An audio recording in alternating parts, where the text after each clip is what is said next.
অধিক অঙ্গ ব্রহ্ম শাপগ্রস্ত ব্রহ্মকুণ্ডগ্রস্ত বৈষ্ণব তুলেশ্বরী রাজাধিরাজ মহারাজ পরীক্ষিত সমীপে সমস্ত সংসারগ্রস্ত কলিক তাপগ্রস্ত পাপাচ্ছন্ন কলিজীব আগত সুধী বৈষ্ণব বান্ধব স্বজন শ্রদ্ধাশ্রিত আমার ভক্তিমতী মায়েরা সকলের শ্রীপাদ পদে জানাই আমার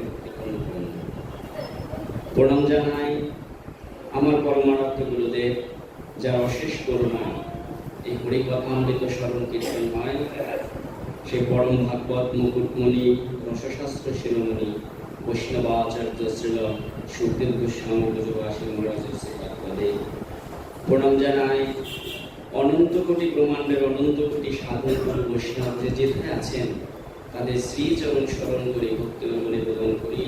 হরি ওম তৎসৎ, হরি ওম তৎসৎ, হরি ওম তৎসৎ। শ্রীমদ্ ভাগবতম দশম স্কন্ধ চতুর্দশ অধ্যায় শ্রী ব্রহ্মবাচ নৌমিত্য দেহ ভ্রু পুষে করি দম্ভরায় কুঞ্জবতংশ পরিবিচ্ছন্ন সম্মুখায় বনস্রজে কবলবিদ্র বিষাদেনু লক্ষাশ্রিয় মৃদু পদে পশুপাঙ্গ যায়।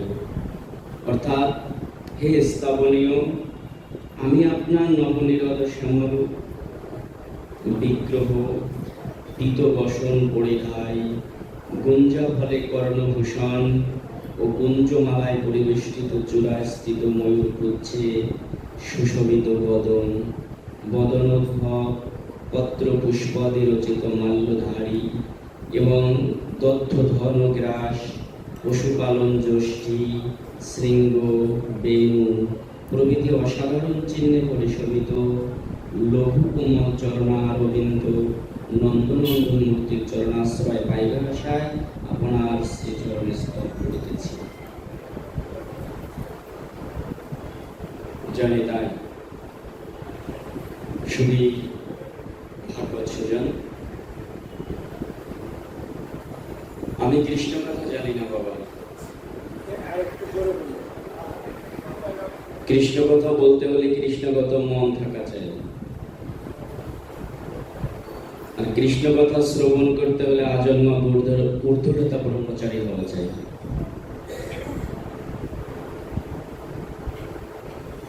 আমার এমন কোন সাধন ভজন বৈরাগ্য স্তব স্তুতি জানে যাতে আপনাদের হৃদয়ে একটু কিঞ্চিত আনন্দ দিতে পারে,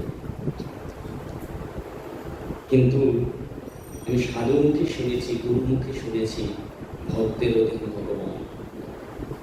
ভক্ত যদি কৃপা করেন অভজনের তৈরিও গভীর সমুদ্র বাড়ি দিয়ে যেতে পারে। এই জন্য মহাজন বললেন, ভক্ত আমার মাতা পিতা, ভক্ত আমার গুরু, ভক্তে আমার নাম রেখেছে বাঞ্ছা কল্পতরু। ভক্তে খাওয়াইলে আমি কৃষ্ণ খাই, না হলে আমি উপবাসী যাই। আর যেদিন ভক্তের তরি অচল হয়ে যায় সেদিন আমি নিজ বলে তাকে বৈঠা দিয়ে নিজ হাতে তাকে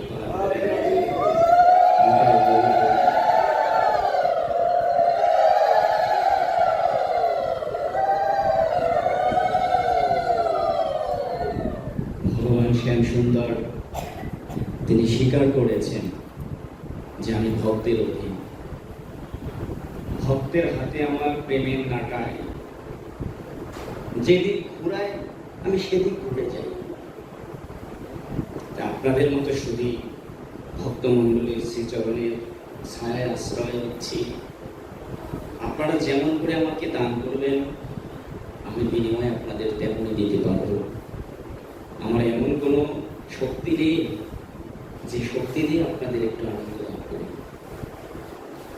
সকল শক্তির মালিক আপনারা। আপনাদের সেই শ্রীচরণ আমার শিরে সুন্দরী ভাগবতে প্রবেশ করি। ভাগবত শ্রবণ করতে হলে, ভাগবত স্মরণ করতে গেলে প্রথমে স্মরণ করতে হয় কৃষ্ণ দ্বৈপায়ন বেদব্যাসকে, যিনি এই জগতে ভাগবত এই গ্রন্থ রূপ বাংময়ী বিগ্রহ রূপ দান করেছেন। স্মরণ করতে হয় তার পূর্বপুরুষগণকে, যার করুণায় ব্যাসদেব ভাগবত প্রাপ্ত হয়েছিলেন মহামুনি নারদ। মহামুনি নারদ যার করুণায় ভাগবত প্রাপ্ত হয়েছিলেন তিনি হচ্ছেন সৃষ্টিকর্তা ব্রহ্মা।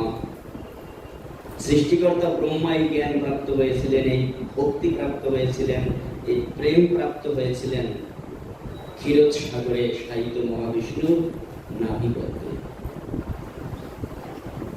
সেই গুপ্ত স্বাধীন ভক্তি প্রেম ভক্ত জগৎকে নিবেদন করলেন কৃষ্ণ দ্বৈপায়ন বেদব্যাস। কিন্তু বাবা, আপনি মনে করুন সুন্দর একটি বই লিখলেন, কিন্তু বইটা প্রচারের জন্য একজন প্রচারক দরকার। কার দ্বারা প্রচার করবেন? এই প্রচারকের অভাব বোধ করলেন কৃষ্ণ দ্বৈপায়ন বেদব্যাস। এই মর্তধামে ঘুরে ত্রিলোক পরিভ্রমণ করে এমন একজন প্রচারক পেলেন না যার মাধ্যমে এই হরিকথা কলিহত জীবের দ্বারে প্রচার করবেন। তখন তিনি নিজে মনে মনে স্থির করলেন, আমি একজন উপযুক্ত পুত্রের পিতা হব। বললে হয়তো অনেকে কষ্ট পেতে পারেন, ওমা, কিন্তু কাউকে আমি কষ্ট দেওয়ার জন্য বলছি না। এই জগতে অনেকে ভূত সৃষ্টি করতে পারে, কিন্তু ভূত সকলের পক্ষে সৃষ্টি করা সম্ভব না। পঞ্চভৌতিক একটা ভৌতিক দেহ অনেকেই সৃষ্টি করতে পারে, কিন্তু পুত্রের এক নাম হচ্ছে পুত। পুত নামকরণটা এসেছে পুত নামক নরক হইতে একমাত্র পুত্রই পারে পিতাকে উদ্ধার করতে। এই জন্য পুত্রের এক নাম হয় পুত। কিন্তু এই পুত আসলে কি আমার পিতার কুলকে উদ্ধার করেছে? আসলে কি আমার মাতৃকুলকে উদ্ধার করতে পারবে? আসলে কি গুরুকুলকে উদ্ধার করতে পারবে? কারণ একটা সুপুত্র এই তিনটা কুলকে উদ্ধার করতে পারে। এই তিন কুল উদ্ধার করার মতো সামর্থ্য গুরুগোবিন্দ তাকে করুণা করে যদি সে পুত হয়। পিতাকে পুত নামক নরক হইতে উদ্ধার করে। কিন্তু এমন পুত্র এই জগতে কজন আছে? আপনাদের ঘরে সকলের হয়তো ভূত আছে, কিন্তু আমি বাবা এই জগতের মুখে একটা ভূত। কেন ভূত বলবো? কারণ আমি কি পেরেছি আমার পিতাকে উদ্ধার করতে? আমার পিতার মুক্তি কবে হবে? যেদিন আমার মুক্তি হবে সেদিন আমার পিতা মুক্ত হবে। যতদিন আমি মুক্ত নই ততদিন আমার পিতাও মুক্ত নয়। কারণ পিতা সৃষ্টি করেছেন বইকে আমি এসেছি, তাহলে তার সৃষ্টি হয়ে গেছে। যখন তার সৃষ্টি হয়েছে আবার ভূবৈশ্বর্যের জগতে তার নিচরণ ঘটেছে। পিতামাতা ততদিন জগতে থাকেন যতদিন তার কুলে কেউ থাকে, ততদিন তার পিতামাতা হারায় না। আমার পূর্বপুরুষগণ কেউ আমার থেকে হারিয়ে যায়নি, সবাই আমার মধ্যে আছে। এই তাদের উদ্ধারের ভার আমার উপর আছে। আমি যেদিন পারবো না, অপারগতা প্রকাশ করছি, তা আমি যে কাজ পারছি না কার উপর ভার দিতে পারি। এই জন্য কি করেন লালন মহাজন বলেছেন যে পরাতে দুনিয়া সৃষ্টি, মানে সবাই পরাত দিয়ে যাচ্ছে, আমি পারিনি বাবা তুই করিস। আমি তো আমার কুলকে উদ্ধার করতে পারলাম না, তাই আমি কুলে তোকে রেখে গেলাম। যেমন ভগীরথ সেই সগর রাজের বংশকে উদ্ধার করেছিলেন তার চতুর্থ বংশধর, যিনি গঙ্গাকে মর্তধামে এনে 60,000 ঋষি পুত্রকে, সেই সগর রাজার 60,000 পুত্র এবং তার পূর্বপুরুষগণকে উদ্ধার করেছিলেন মর্তধামে গঙ্গাকে এনে। এমন সুদুর্লভ পুত্র যদি জগতে কোথাও আসে, মহাজন বলছেন যে কোন বংশে যদি জন্মায় একজন সুদুর্লভ কৃষ্ণ ভক্ত, ত্রিকোটি কুলকে উদ্ধার করতে সে সমর্থ। এমন একজন বৈষ্ণব সন্তান এ জগতে ইচ্ছে করলেই আনা যায় না। যদি ভক্তের চাওয়া আর ভগবানের করুণার যদি কোথাও মিলন হয়, তাহলে হয়তো সেই ভক্ত ভগবানের মিলনের ক্ষেত্রে এই কুল উদ্ধারের মতো একটা সুপুত্র এই জগতে আসে। মহাবিষ্ণুর 25 অবতার, এই 25 অবতারের মধ্যে একটি অবতার হচ্ছে ব্যাসাবতার। এই ব্যাসাবতারে তিনি একজন উপযুক্ত পুত্র শ্রোতার অভাবে তিনি নিজেই মনে মনে ভাবলেন আমি একটা ভালো পিতা হতে চাই। ভালো পিতা কাকে বলেছে? যার ঘরে সুপুত্র এসেছে। বাবা চাষি কাকে ভালো বলে? যার ফসল ভালো হয় খেতে, তাকে তো ভালো চাষি বলে নাকি? যার খেতে ভালো ফসল হবে না, তাকে তো ভালো চাষি বলা যায় না, তাই? ভালো চাষি সেই সুনাম সহকারে হয় যেদিন তার ভূমিতে ভালো ফসল।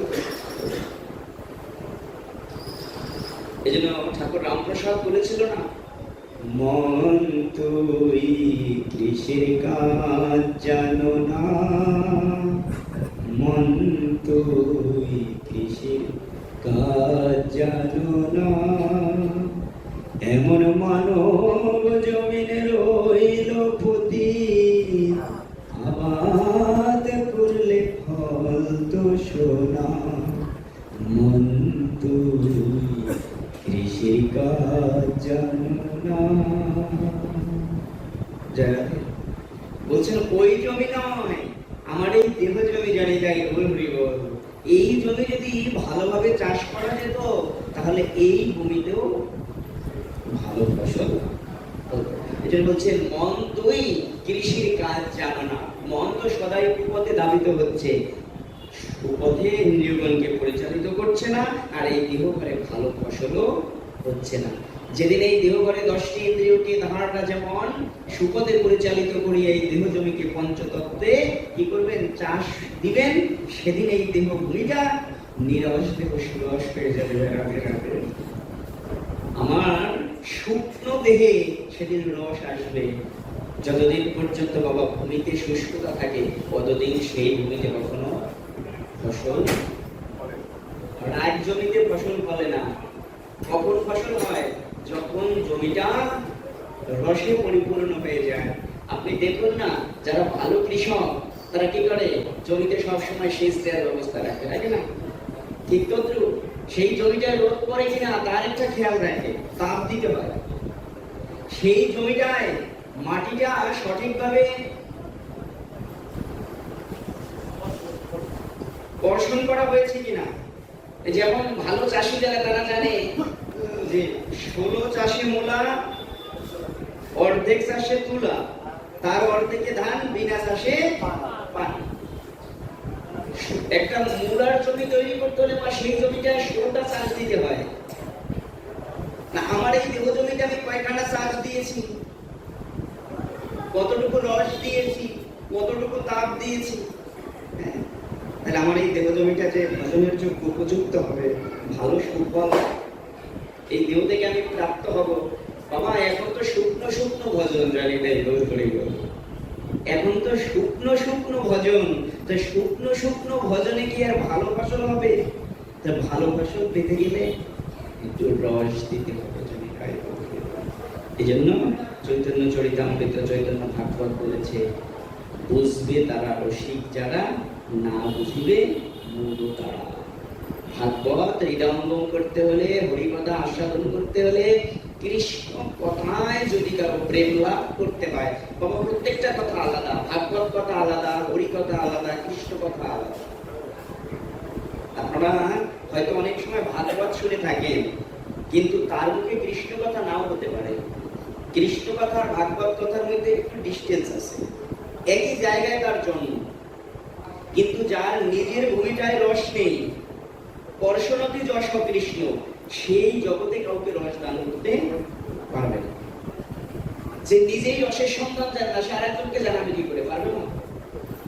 যে নিজেই বাজারের রাস্তা চেনে না, আমাকে কি করে বাজারের রাস্তা দেখাবে? যে নিজেই সমুদ্রের ঠিকানা জানে না, সে আমাকে কি সমুদ্রের জল পান করাতে পারবে? যতদিন পর্যন্ত আমি সমুদ্রের সন্ধান না জানবো, ততদিন পর্যন্ত তো আমি জল বাড়ি এই ভূমিতে দিতে পারবো না। ওই যে লালন বলেছে না, যে ও যার আপন খবর আপনার হয় না,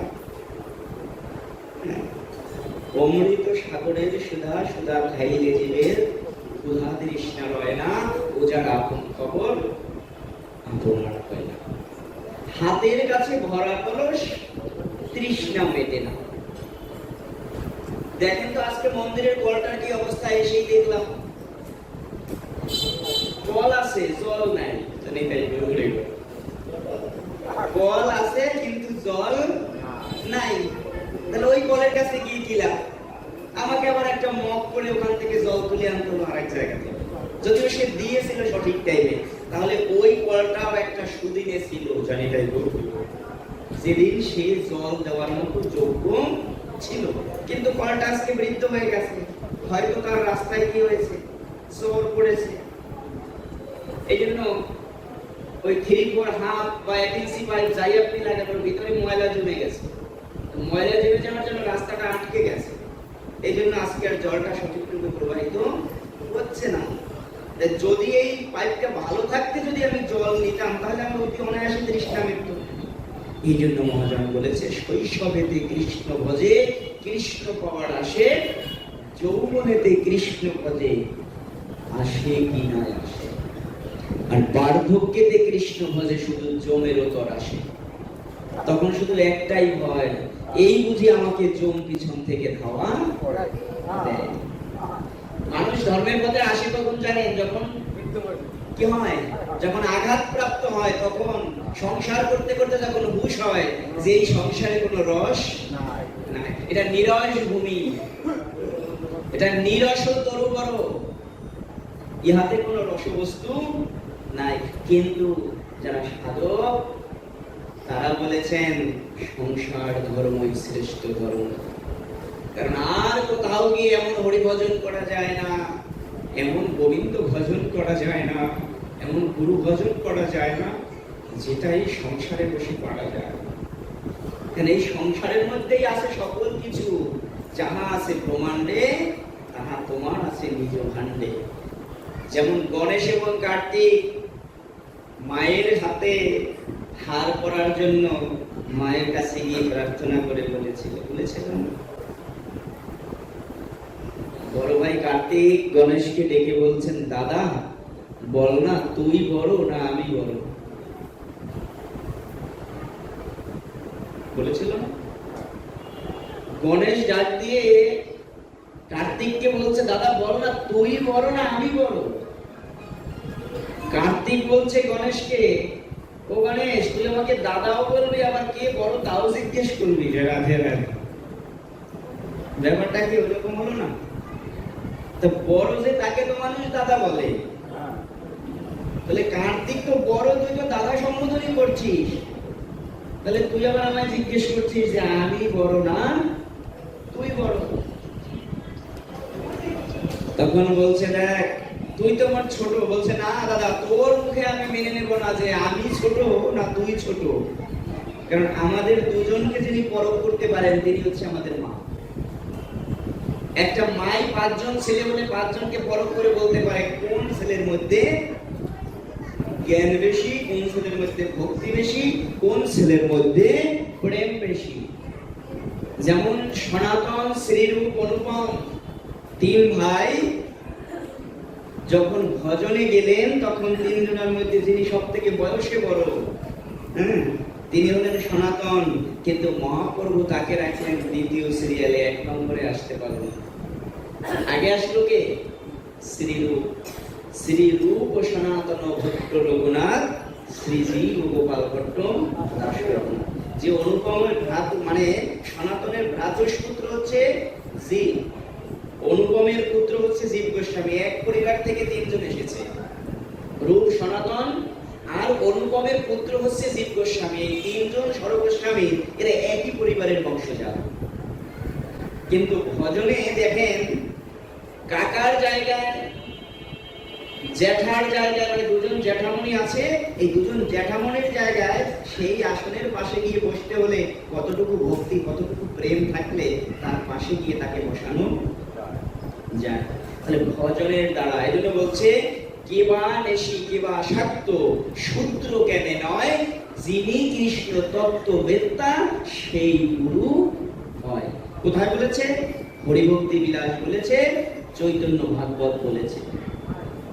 রাধে রাধে। কেবা নেশি কেবা শাক্ত, সূত্র জ্ঞানে নয়। বলছে সূত্র বা কেন হতে পারবে না? যিনি কৃষ্ণ তত্ত্ব বেত্তা জগতে সেই গুরু হয়। গুরু মানে যার মধ্যে গুরুত্ব এসেছে সেই গুরু হয়। বড় তো সেই হবে যেই ভজে সেই বড়, অভক্তহীন ছাড়, এই কৃষ্ণ ভজনে নাই জাতি কুলাধির বিচার। নিতাই গৌর হরি বল। মহাপ্রভু যেই কালে অবতার রূপে সকল অবতারের অবতরী হইয়াই জগতে এলে, তখন সর্ব অবতার তাতে আসি মিলে। তো গৌরাঙ্গ অবতারের সঙ্গে সঙ্গে সর্ব অবতার ওই গৌরাঙ্গের অঙ্গে এসে ধরা দিয়েছে। এই জন্য গৌরাঙ্গ শুধু অবতার নয়, সকল অবতারের অবতরী। সবার শেষে এসেও তিনি সবাইকে ধারণ করেছেন। রাধে রাধে। তাই গৌর হরি বল। রাধে রাধে।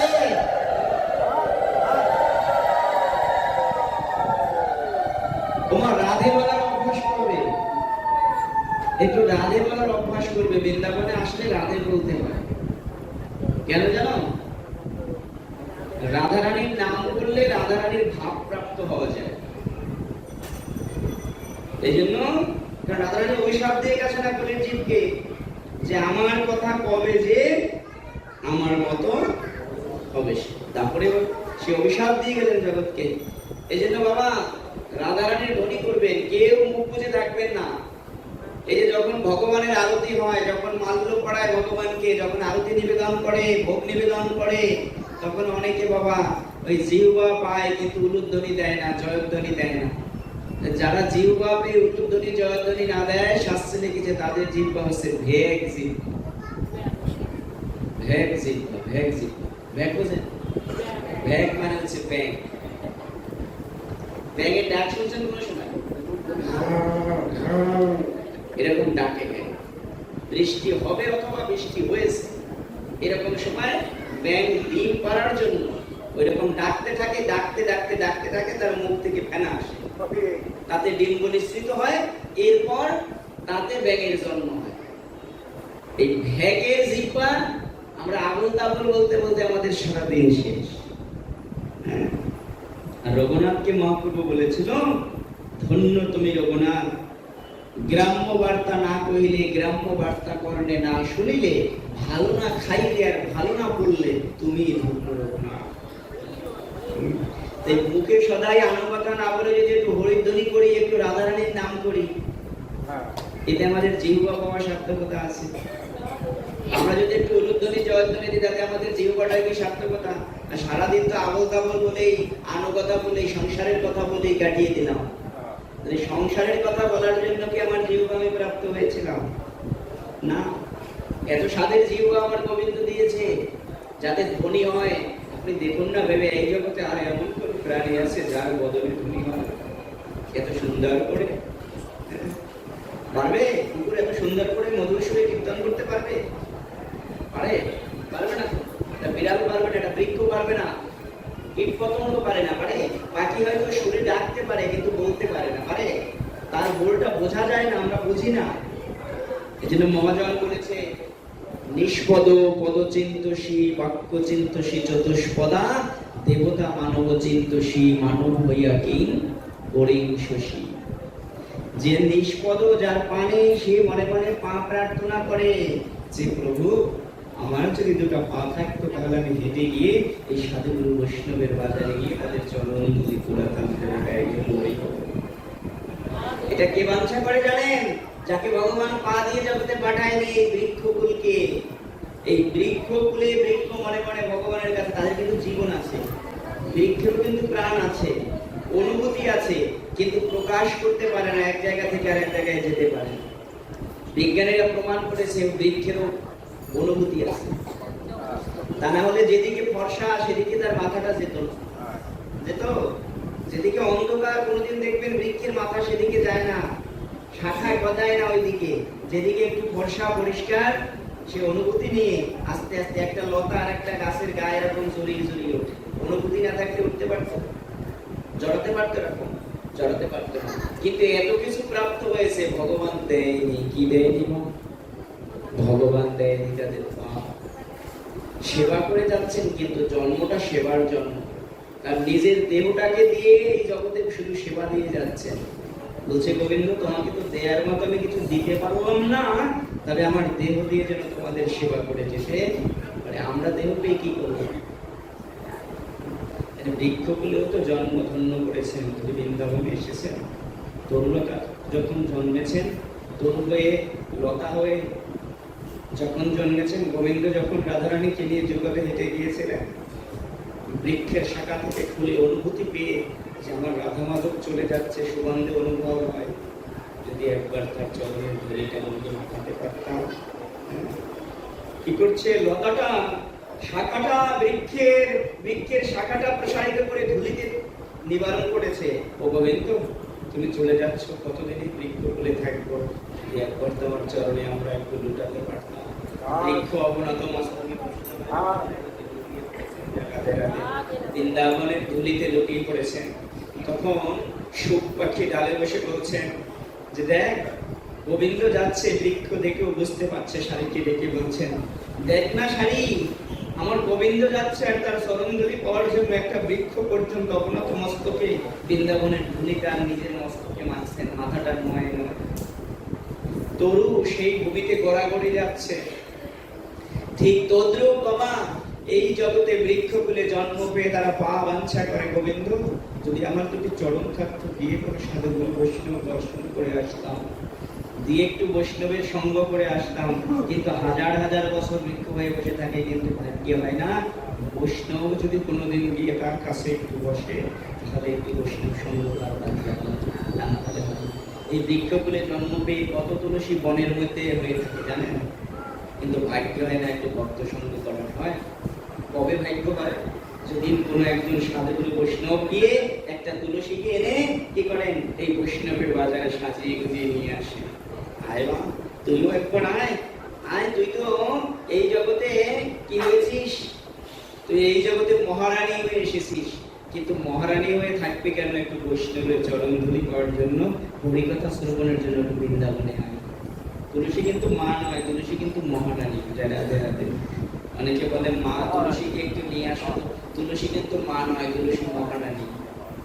কারণ কি জানেন, নারায়ণের অংশে তুলসীর আবির্ভাব, এটি হচ্ছেন নারায়ণী। ওই যে লক্ষ্মীর বাম পাশে এবং যিনি বৈকুণ্ঠ মহালক্ষ্মী রূপে আছেন, হ্যাঁ, সেই মহালক্ষ্মী কিন্তু এই তুলসী। যিনি বৃন্দাবনে যেতে পারলেন না ঐশ্বর্য ভাব থাকার কারণে। বাবা আমরাও তো ঐশ্বর্যের ভূমিতে থাকি, এই সংসারটাই হচ্ছে ঐশ্বর্যের ভূমি, এটাই হচ্ছে মথুরার ভূমি। ওই সংসার হচ্ছে মথুরা, আর এই জায়গাটা বৃন্দাবন। ব্যবধান দেখেছেন? ওই জায়গার আচরণ আর এই জায়গার আচরণটা ব্যবধান আছে না, অনেক ব্যবধান। ওই ভূমি থেকে এইখানে আসার জন্য অনেক কষ্ট করতে হয়েছে গীতাজিকে। যখন যমুনা পাড়ে দিয়ে রওনা দিয়েছিলেন বৃন্দাবনে, সখীরা ডাক দিয়ে বলেছিলেন তুমি কে গো নারী, ঘোমটা দিয়ে এমন রাজবেশ মুকুট পরে কোথায় যাচ্ছ তুমি? বসন বসন সেই কেমন জানেন, ওই একেবারে পুরো নিজে রাজ মুকুট টুকুট করে দামি কাপড় পরে গহনাগাটি অলংকার দিয়ে একেবারে সেজে সুজে এসেছে গোবিন্দকে দেখতে যাবে। নারায়ণী তো কবিরা ডেকে ডেকে বললেন তুমি ওপারে যেও না, তুমি কে গো নারী, তুমি ওপারে যাচ্ছ কেন? বলছে আমার একটু বৃন্দাবনের কবিদের সঙ্গ করার ইচ্ছা আছে, আমি একটু বৃন্দাবনে যুগল দর্শন করতে যাবো। বলছে এই রূপে যাওয়া যায় না, রূপ পাল্টায় আসতে হয়। এই যে এখানে আজকে এসেছে বাবা, অনেক সাধুরা এসছে না বাবা, এরা কিন্তু অনেকে চাকরি করে, অফিস করে, ব্যবসা করে, আছে না, এক একজন এক এক জায়গা থেকে এসেছে। কেউ কোটি টাকার গদি থেকে এখানে নেমে এসেছে, এখন এসেছে না, কোটি টাকার গদিতে এতক্ষণ ছিল, এখন বৃন্দাবনের ভূমিতে এসে একই জায়গায় বসেছে। কেউ 10 তলা ফ্ল্যাটে থাকেন বাবা, এখন একই ভূমিতে এসে বসেছেন না, তো একটু বিচার তো করলেন না যে আমি ওদের পাশে কি করছি? কারণ যারা একবার ভাব হয়ে যায় বৃন্দাবনের ভূমিতে, যারা একবার মন প্রাণ ডুবে যায়, সেই ঐশ্বর্যের ভূমিতে তার আর ভালো লাগে না। হ্যাঁ, জগৎ শেঠ লালাবাবু তাদের দেখে বোঝে, জগৎ চেনে যে এই জগতে তারা কত সাধনা করেছিল, কত করুণা করেছিল তাদেরকে প্রভু, যে করুণার ফলে বৈষ্ণবের চরণ ধুলি পাওয়ার জন্য মহাপ্রভুর চরণের আশে ঘুরেছিলেন লালাবাবু জগৎ শেঠ। এই জগতে যে যেখান থেকে আসি না বাবা, সবার মনে মনে একটাই বাঞ্ছা থাকে। কি বাঞ্ছা? যে যেখান থেকে আসি যেন একটু বৃন্দাবনে যাওয়ার মতো সৌভাগ্য হয়। আসতে হলে একটু সাজতে হয় না? বিয়ে বাড়ি আজকে তো 23 তারিখ, হ্যাঁ, বৈশাখ মাসে, আজকে লক্ষ্মী পুজোর মতো বিয়ে বাংলাদেশে, কি তাই না? রাস্তায় আসতে বাবা শতে শতে গাড়ি দেখেছি। তাহলে আজকে তো অনেকে ভালো মানে মানে তামসিক আহার খাওয়ার জন্য, রাজস্বিক আহার ভোগ করার জন্য অনেকে তো বিয়ে বাড়ি গিয়েছেন। আবার কেউ বলেছে আজকে একটা দিন যদি ভাগবত না শুনতে পারি, এই একটা দিনই কেমন বিতায় যাবে। তা আমি একটু ভাগবতে যাই, ওই খাবার তো আমি কতই খাই জানি, তাই বলে যারা ওই খাবারটা ত্যাগ করে এই খাবারে এসেছে, এইখানে যারা খেতে এসেছে, এই প্রসাদটা যারা পেতে এসেছে, ভাগবত প্রসাদ যাদের পাওয়ার লালসা থাকে, ওই ভূমি আর এই ভূমি কি এক বাবা?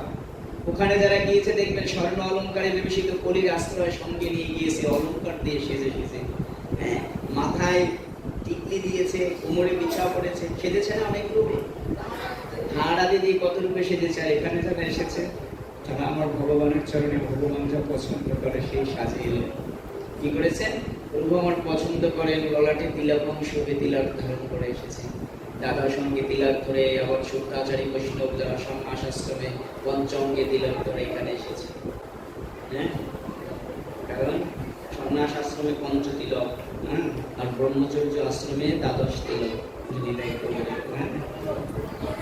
এই তিলক পরে, তুলসীর মালা পরে কণ্ঠে, কিন্তু পুঁথির মালা পরেনি। আজকে যারা এখানে এসেছে এরা পুঁথির মালা পড়েছে, পাথরের মালা পড়েছে, পড়েনি তো। এরা কিসের মালা পড়েছে? তুলসীর মালা পড়েছে। এরা কিন্তু বাবা ওই এমইটি সোনা হোক আর সোনা হোক, স্বর্ণের হোক, এরা ওই হার করে এখানে কেউ আসে এসেছে? কেন আসে? এখানে এসেছে কি হার করে? এখানে তুলসী হার করে অনেকে এসেছে। আবার এই যে আমার বাবাজিরা এসেছে, বাবাজিরা কেমন করে এসেছে?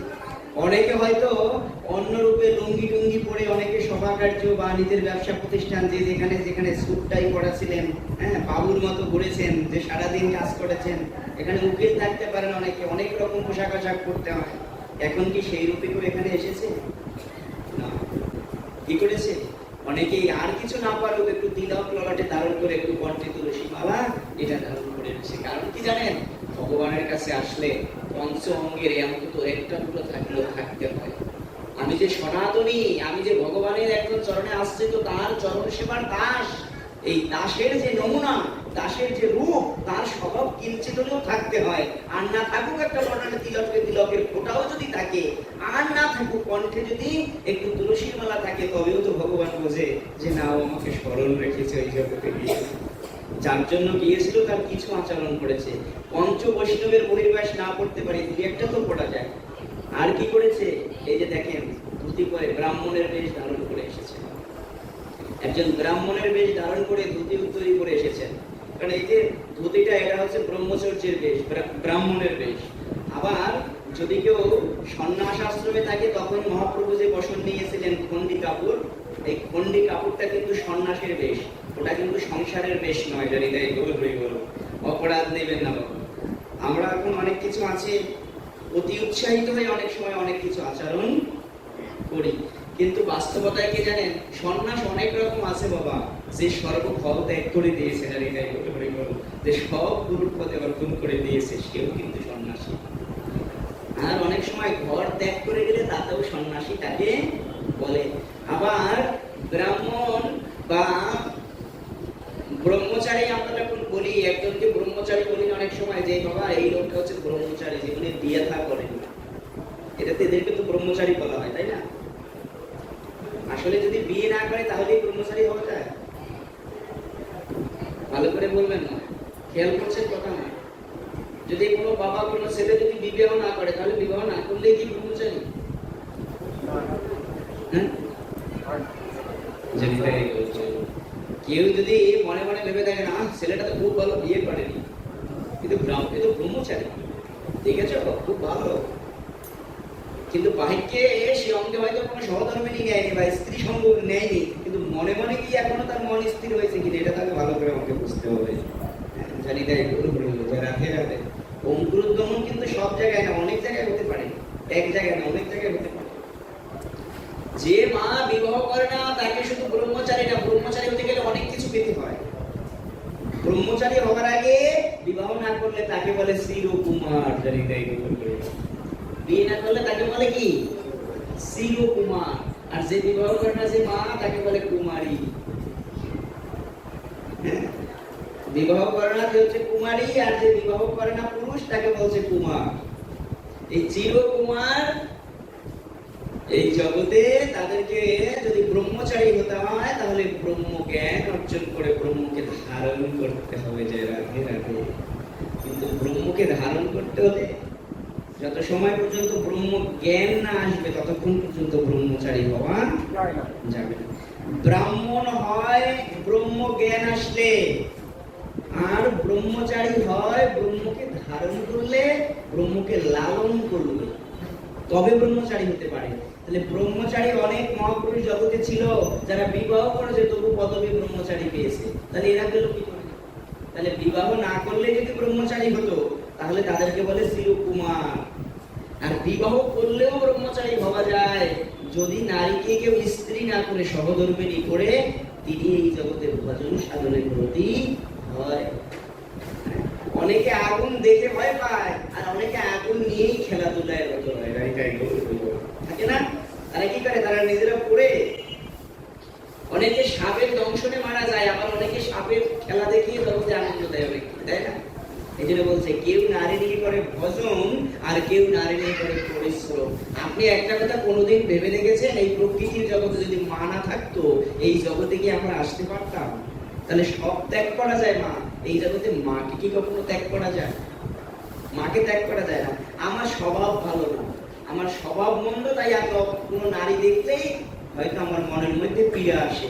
আর যে বৈষ্ণব, যে সাধু, তার মনের মধ্যে কি যে কোনো নারী দর্শনে সর্বপ্রথম জ্ঞানটা আসে লক্ষণের মতো মাতৃ জ্ঞান, জায়গাটাই বলে।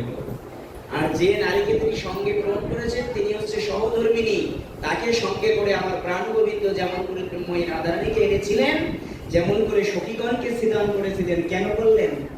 বাবা, এই পুরুষদেরই যদি ভজন সাধন সব হয়ে যেত তাহলে এই জগতে মনে হয় নারী সৃষ্টির প্রয়োজনই পড়তো না। তাহলে ভগবান যেহেতু নারী সৃষ্টির প্রয়োজন রেখেছেন, তাহলে নারীর প্রয়োজন আছে বলে তাই এই জগতে নারী সৃষ্টি করেছেন।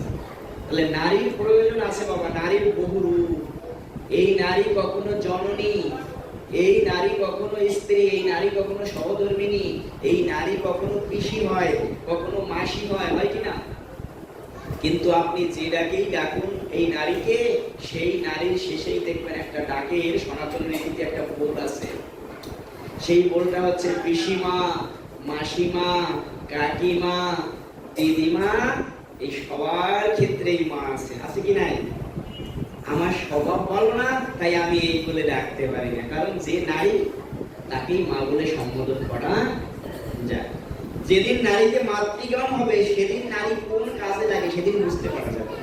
যতদিন মাতৃজ্ঞান না হবে, বাৎসল্যতা না আসবে, ততদিন পর্যন্ত প্রেম আস্বাদন করা যাবে না। পাঁচটা প্রেমের ভূমিতে যদি মধুর রতিতে কাউকে যেতে হয়, ভগবানকে প্রতিরূপে ভজন করতে হয়, তবে তার আগে তাকে বাৎসল্যতা দিতে হয়। বাৎসল্যতা না দিলে মধুর রস পান করা যায় না। তাহলে দেখুন, আজকে বৃক্ষ মনে মনে ভাবছেন যে সারা জীবন আমি বৃক্ষ হয়ে দাঁড়িয়ে রইলাম, কিন্তু কোনোদিন সাধুগুলো বৈষ্ণব সঙ্গ করতে পারলাম না। যদি পা থাকতো, নিষ্পদ পদ চিন্তসী, বাক্য চিন্তসী চতুষ্পদা।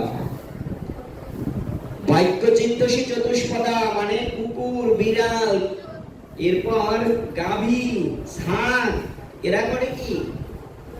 এরা এক একটি প্রাণী এক একটা ডাক পেয়েছে, এর বেশি পায়নি। যেমন বিড়াল মিউ, কুকুর খেউ, আবার গাভী ডাকে কি করে? হাম্বা। অন্য কোনো ডাকে ডাকতে পারে না। এই জন্য বলছে বাক্য চিন্তসী চতুষ্পদা, মানে চতুষ্পদী প্রাণীদের একটা ডাক। যাদের চার পা আছে এরা এক ডাকে ডাকতে পারে। ভগবান এদেরকে স্বর দিয়েছে, কিন্তু বহু রূপে ডাকতে পারে না। তাই তারা বাক্য শক্তি প্রার্থনা করে ভগবানের কাছে, যে ভগবান যদি আমাদের একটু বাক শক্তি থাকতো তাহলে আমরা অনন্তভাবে তোমার গুণগান গাইতে পারতাম। নিষ্পদ পদ চিন্তসী, বাক্য চিন্তসী চতুষ্পদা, দেবতা মানব চিন্তসী। আমরা তো সনাতন ধর্মে 33 জন দেবতার পূজা করি, বা 33 প্রকার, বা 33 কোটি। কোটি শব্দের অর্থ হচ্ছে প্রকার, কোটি নয়। কোটি আর কোটি শব্দ দুটি আলাদা। কোটি মানে হচ্ছে সংখ্যা, আর কোটি শব্দের অর্থ হচ্ছে প্রকার। তাহলে 33 প্রকারের দেবতা যাদের আমরা উপাসনা করি, এই 33 প্রকারের দেবতা এরা মনে মনে ভগবানের কাছে প্রার্থনা করে, গোবিন্দ যদি দেবকুলে না পাঠিয়ে তুমি কোনোদিন নরলীলায় পাঠাতে, তাহলে নর বপু তোমারও স্বরূপ, নট বড় নবকন শ্যাম।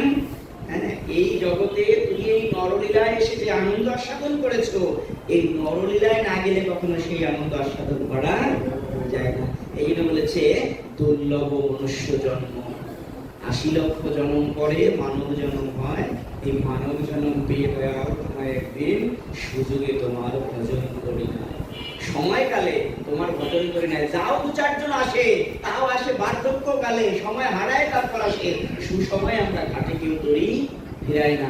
যৌবনকালে সবাই কাম সাগরে মাতোয়ারা হয়, কৈশোরকালে সবাই খেলাধুলায় মেতে থাকি, আর শিশুকালে সবাই ঘুমে ঘুমে জীবন কাটায়। আর আসে কোন সময় হুশ, বাবা কত বেগে হাঁটি বোঝা যায় তবে রাস্তায় যদি প্রস্তুত খেয়ে কেউ করে কার বেগ কত বেশি, হোঁচটে যত ব্যথা বেশি, বুঝতে হবে তার চলার গতিটাও তত বেশি। তা আমি সংসার কামনা সাগরে আমি কত বেগে সংসারের মধ্যে প্রবেশ করে গেছি, এর বেগটা কত কঠিন।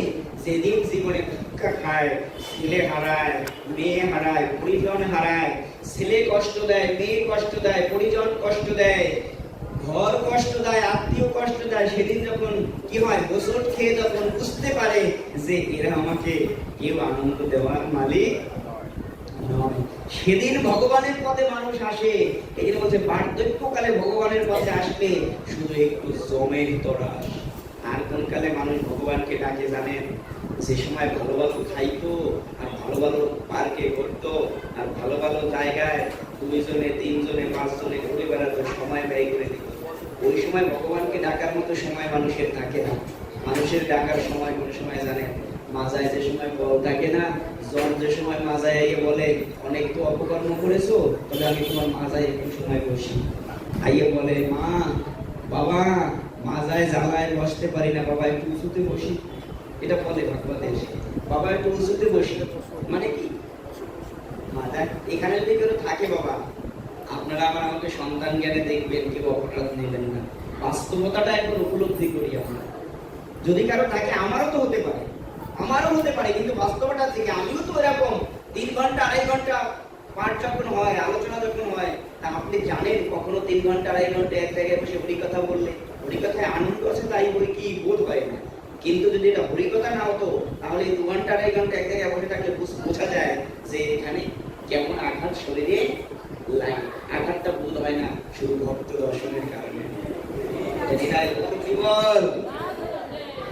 তাহলে ভগবানকে কখন ডাকে? ঠাকুর এর সাথে নিয়ে যাও, এই জ্বালার সহ্য হয় না। ডাকে কোন সময় ভগবানকে? বিপদে বললে, মাজায় জ্বালায় ডাকে ভগবানকে। চোখকে ডাকে না, ঠাকুর একটু পথ চলবো তাও পারি না, এই দেহটা রেখে লাভ কি, ঠাকুর তুমি এবার নিয়ে যাও। চলে যাওয়ার জন্য ডাকে। অথবা ডাকে কেন জানেন? ভগবানকে ডাকে ঠাকুর এত জ্বালাও কি সহ্য হয়, জ্বালায় জ্বালায় সংসার আর ভালো লাগে না। এই সংসারে কত মানুষের ভালোবাসলাম, একটু পরিষদের ভাষা এরকম বলে না, কত লোকের ভালোবাসা পেলাম জীবনে, জীবন তো জোড়ায় না দয়াল তোমার বিহনে। হ্যাঁ, মহাজন এই তার ছন্দে নিবেদন করেছেন, কত ছন্দ। কত মানুষের ভালোবাসা আমরা পাই সারা জীবন, কিন্তু যতদিন পর্যন্ত কোন সদ্গুরুর করুণা জীবনে না আসবে, যতদিন আমার রাধা মাধব কাউকে করুণা না করবে। এই ভালোবাসার ওই ভালোবাসার মধ্যে তফাৎ কি জানেন? এই জগতের ভালোবাসা আপনি যতদিন দিবেন ততদিন পাবেন, আর ওই জগতে ভালোবাসা দিয়ে যদি আপনি মাঝপথে থেমেও যান, কখনো আপনার হাতখানা ভগবান ছেড়ে দেবে না। এই জগতের ভালোবাসা আর ওই জগতের ভালোবাসার মধ্যে একটু তফাৎ। আপনি জীবনে যদি একদিন ভাগবত শ্রবণ করতে পারেন, আর যদি না পারি, একদিন যদি হাত তুলে বাহু তুলে প্রেম সে রাধে রাধে বলে ডাকতে পারি, রাধে রাধে রাধে রাধে। সংকোচ হচ্ছে মা, সংকোচ করবে না। ভগবানের কাছে এসে সংকোচ করলে তুমি সব থেকে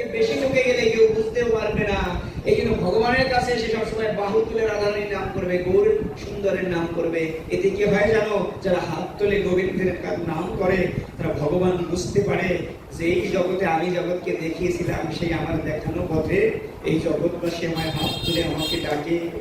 যারা আমাকে হাত তুলে সম্পূর্ণ আত্মসমর্পণ করে যারা আমার শ্রীচরণে আশ্রিত হয়, আমাকে অবশ্যই তাকে করুণা করতে হবে। এই দেবতারা যারা এত কিছু আমাদেরকে দান করে, তারাও মনে মনে ভাবে, প্রভু যদি একবার মানব গুলি পাঠাতে, তাহলে ওই মানবের কাছে গিয়ে এই দুর্লভ মনুষ্য জন্ম লাভ করে আমি ওই মনুষ্য কুলে বসে আমার এই দুর্লভ জন্মকে সুলভ করে নিতাম, সুদুর্লভ করে নিতাম। তাহলে দুর্লভ আর সুদুর্লভের মধ্যে একটু পার্থক্য আছে বাবা, আছে না? দুর্লভ মানে কি? দুর্লভ মানে হচ্ছে যা সহজে লাভ করা যায় না। এখনকার যুগে, আগেকার দিনে কৃষ্ণ কথা, ভাগবত কথা আর এখনকার ভাগবত কথার মধ্যে একটু তফাৎ আছে বাবা। আগে ভাগবত শুনতে করা জানেন শুধুমাত্র যারা একটু ভগবানের কাছে থাকতে বা একটু বয়স্ক মানুষ, লেখাপড়া জানতো না, কি করবে, কাজকর্ম নাই, এরাই বেশি ভাগবত শুনতো। এখন কিন্তু বাবা সব শ্রেণীর ভক্তরা ভাগবত শ্রবণ করে। কি চাকরিজীবী, কি ব্যবসায়ী, কি সংসারী, কি ভোগী, কি রোগী, জগতে যত রকম মানুষ আছে এরা সবাই শোনে। তাহলে শব্দগত অর্থটা উপলব্ধি না করতে পারলে, তারা যদি আনন্দ না পান, তাহলে আশায় তাদের একটা প্রেম হয় না।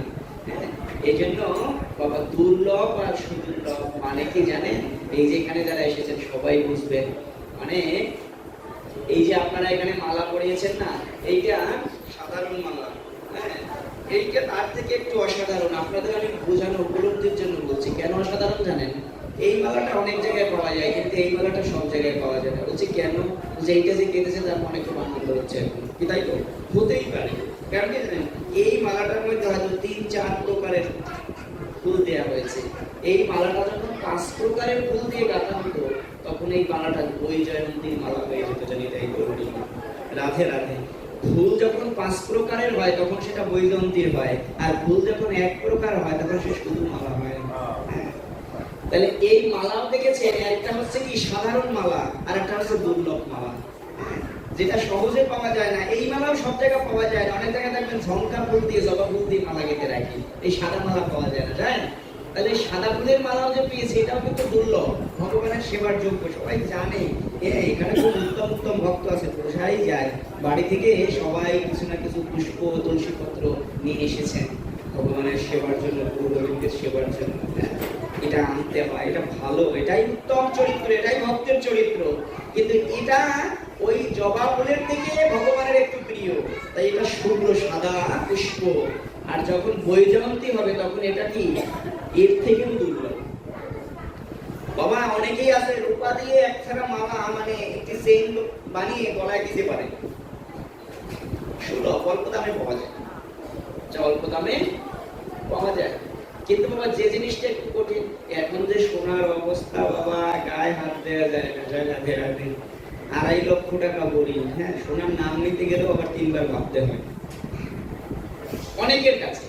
আবার কোনো কোনো মানুষ এখন 2 কোটি টাকা কোনো সাবজেক্টই না, সরকারি কোনো কাজ হলে 2 কোটি টাকা নিতে হয়ই না। লক্ষ টাকা তার কাছে কিছু না। তাহলে এই রকম মালা গাঁথতে গাঁথতে যেদিন একজন ভক্ত বৈজয়ন্তীর মালা গেঁথে ফেলবে, সেদিন তার মালা গাঁথা কি হবে? সুদুর্লভ হয়ে যাবে। সেদিন আর দুর্লভ মালা হবে না। তখন বলবো এ তো সুদুর্লভ মালা, সবাই নিতে পারে না। ঠিক তদ্রুপ বাবা এই মানব জন্ম বাবা আমরা অনেকে পেয়েছি। মানবের মধ্যে আছে কি জানেন? এই যে আপনি আমি আসি, কে আছে এখন পর্যন্ত আমরা উপলব্ধি করতে পারি না। আসি যখন আপনাদের সঙ্গে, হয়তো গোবিন্দ যদি করুণা করে, আপনাদের কৃপা থাকে, তাহলে 3 দিন হয়তো একসাথে থাকার জন্য সুযোগ আসতে পারে। আমরা কারা একটু উপলব্ধি করবো।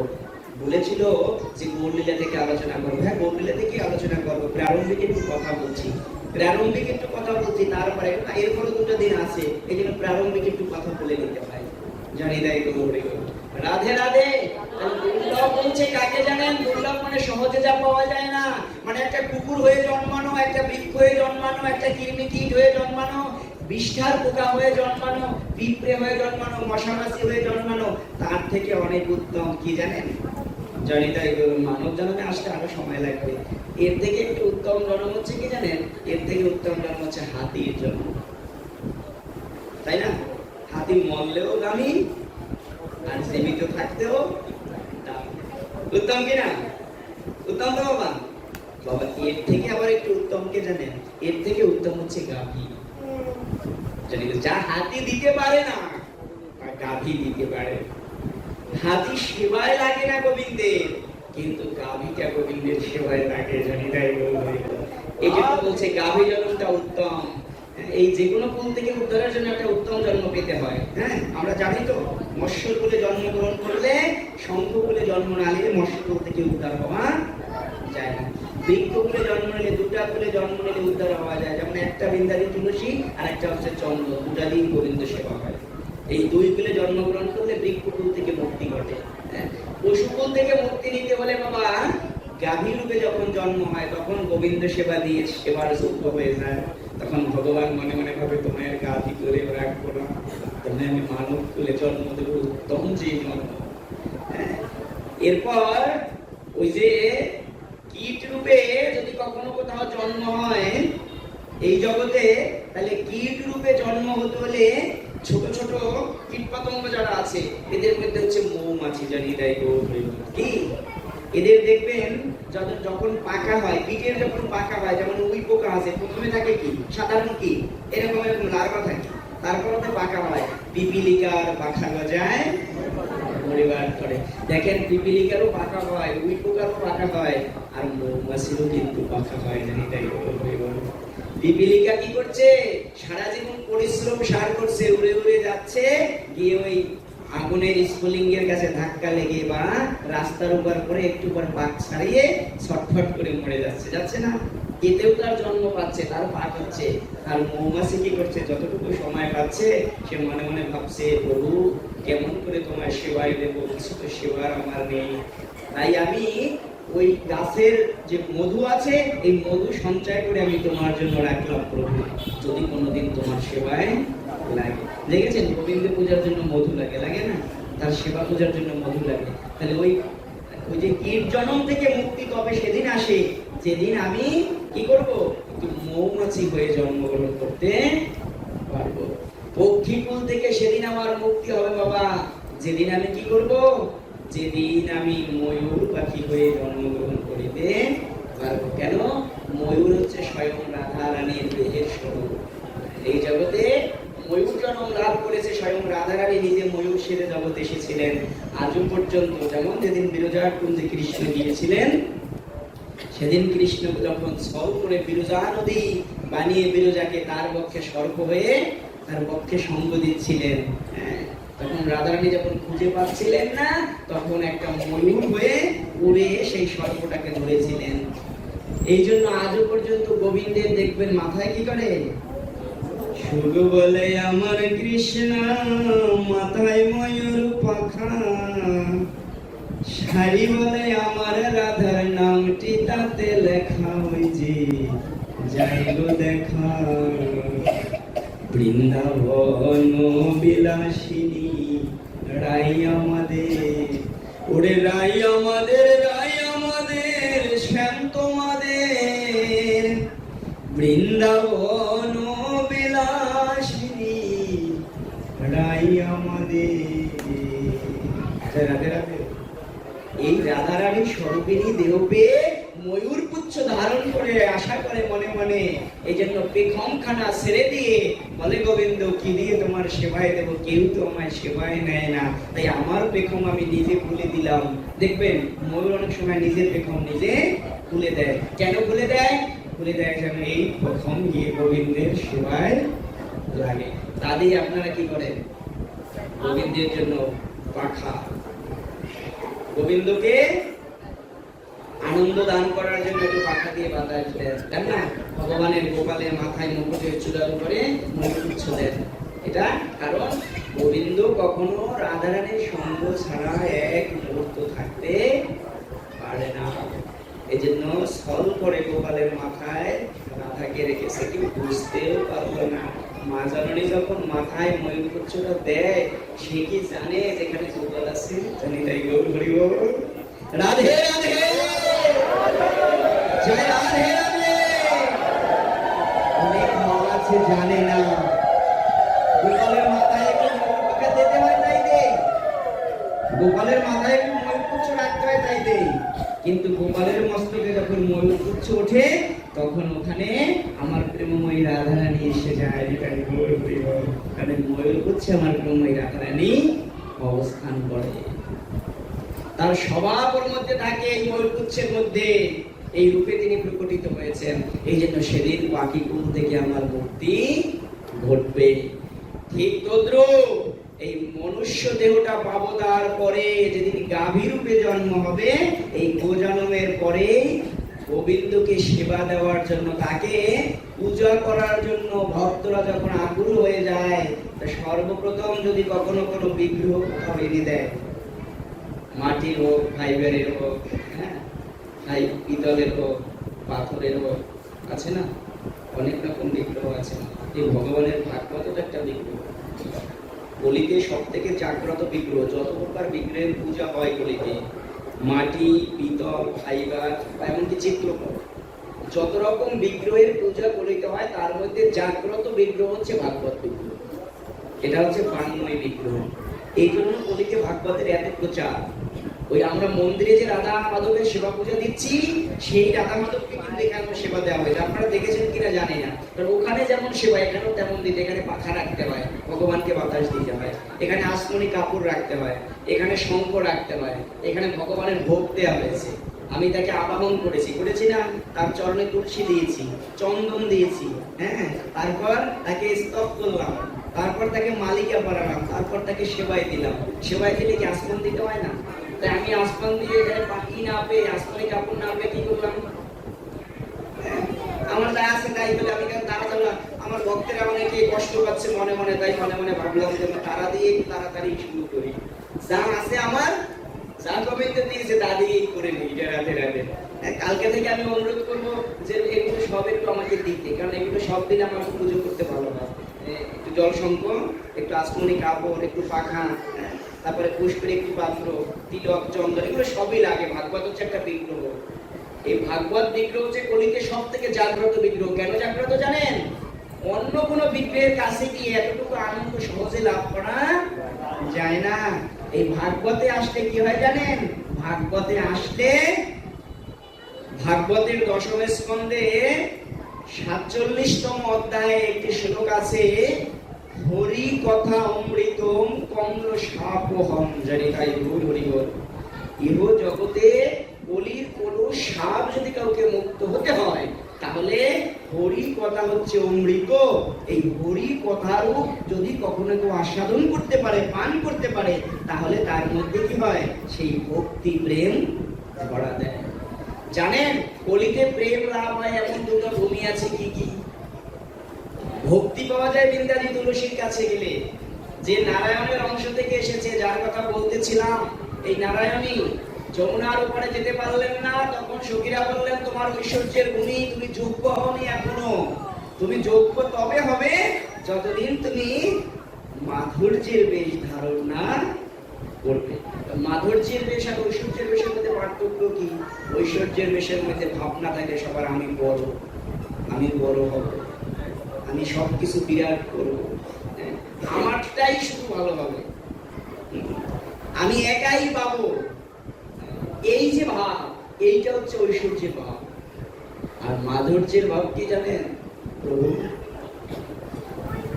জানি না তোমার সেবার এমন কোন ধর্ম, এমন কোন কর্ম, এমন কোন আচরণ, এমন কোন প্রেম, এমন কোন ভক্তি, তোমার কৃপা দিয়ে তুমি যদি আমায় সেবার যোগ্য করে নাও, যদি তোমার এই ভক্তের চরণে থেকে থেকে যদি তোমার কোনোদিন সেবার অধিকার লাভ করতে পারে। এই জন্য তুলসী আরতির মধ্যে দেখবেন গায় যে সেবায় অধিকার দিয়ে বড় নিজ দাসী। এই বৃন্দাজি জগতে তাই সেবা অধিকার প্রাপ্ত হয়েছিল সখীদের কাছ থেকে। বলছে কি জানেন লক্ষ্মীকে, লক্ষ্মী তুমি ওপারে যেও না, তুমি ঐশ্বর্য, ওপারে অধিকার নাই তোমার, এপারে তোমাকে মন্দির করে দেওয়া হবে, তুমি এপারে থাকবে। এই জন্য দেখবেন বৃন্দাবনের মধ্যে কোনো লক্ষ্মীর মন্দির নাই। যারা ভারতবর্ষে বৃন্দাবনে যাবেন, বৃন্দাবনের 84 কোটি বৃন্দাবনের মধ্যে কোনো লক্ষ্মীর মন্দির নাই। লক্ষ্মী মন্দির আছে কোথায়? যমুনার এপারে। ওই যে পর্যন্ত এসেছিল, ওই যেখানে বাধা পড়েছিল, ওইখানে লক্ষ্মীর মন্দির হয়েছে। তখন সে মনে মনে ভাবলো আমি কি করে যাই বৃন্দাবনের শোভা দেখতে। তখন প্রভুর কাছে আত্মনিবেদন করেছিল। আর প্রভু কি নিবেদন করেছিল? প্রভু নিবেদন করেছিল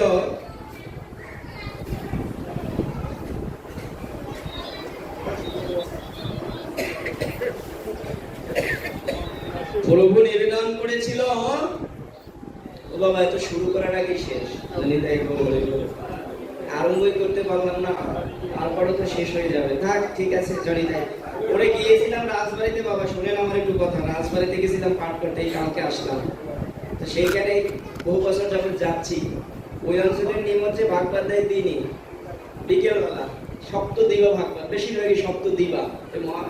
মহারাজ পরীক্ষিত যেমন করেছেন এবং সপ্তদিবা ভাগবত, যদিও সে যেরকম করেছেন অহরাত্রি ওটা করেন, শুধু বিকেলবেলা 1:30টার সময় বসায় বাবা বেশাসনে। এবার আমি 5টার সময় বলতে আছি, বাবা এখন একটু বিশ্রাম দেই, বসাই এখনই রাখবেন, আর একটু আধা ঘন্টা কীর্তন করেন। কেমন লাগে বলতেন? 1:30টার সময় বসছি, 5টার সময় বলতেছি বিশ্রাম দেবো বসাই, বলতেছে আর একটু আধা ঘন্টা কীর্তন করেন বসাই। তো 1:30টায় বসলে 5টায় কয় ঘন্টা হয়? 3.5 ঘন্টা। 5:30টায় বিশ্রাম দেয়, কোনোদিন 5:45টায়ও দিয়েছি।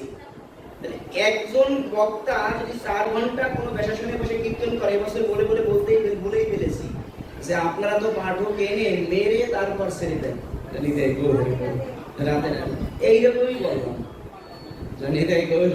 না, সবথেকে শহরের মন্দির সবারই হিসেব নিকেশ আছে, আর ভাগবতের একটা টাইম আছে। ভাগবতের 10টার পর ভগবানের যেমন বিশ্রাম যায়, ভগবানকে এখানে ভাগবতের একটা বাংময়ী বিগ্রহ। এরা তো আধুনিক এবং এরা জানাশোনা, এই জন্য এরা নিয়মটা ভালো ফলো করে। আমি আপনাদের ধন্যবাদ দিই, এখানে টাইমটা ফলো করা হয়। কারণ পৃথিবীতে যারা সময়কে মূল্য দেয় না, তারা কোনোদিন কিছুই করতে পারে না, তারা সিদ্ধি লাভ করতে পারে না। সময়ের মূল্য দিতে হয়।